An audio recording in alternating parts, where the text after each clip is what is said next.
Le président togolais Faure Gnassingbé a pris des mesures fermes après le tragique accident de circulation survenu sur la route nationale N-1, ayant causé l'effondrement du tablier et de la passerelle piétonne d'Ago-Ezongo. Ce drame, survenu lundi, a fait 8 morts, 3 blessés graves, et a causé des dégâts matériels importants. Dans une communication conjointe diffusée lors du Conseil des ministres, le ministre des Travaux publics et des Infrastructures, le ministre des Transports routiers, aériens et ferroviaires, ainsi que le ministre de la Sécurité et de la Protection civile ont exprimé leur compassion et ont annoncé des mesures immédiates.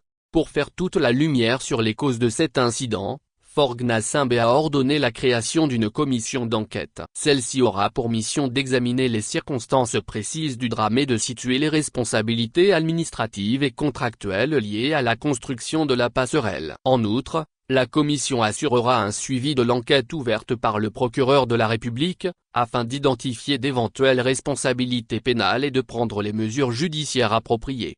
Le dirigeant de la société propriétaire de la semi-remorque impliquée dans l'accident a été placé en garde à vue en raison des irrégularités concernant le gabarit du véhicule transportant une citerne à gaz. Par ailleurs, les responsables des entreprises en charge de la construction de la passerelle ont été convoqués et entendus par la police judiciaire.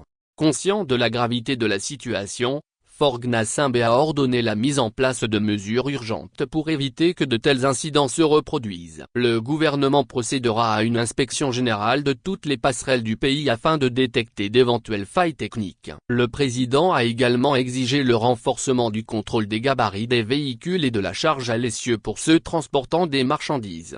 De plus, il a demandé le déploiement de services de police spécialisés pour détecter et sanctionner les véhicules hors normes circulant sur les routes publiques. Faure Gnassingbé a insisté sur la nécessité d'une vigilance accrue et du strict respect des cahiers des charges par les entreprises en charge des travaux publics.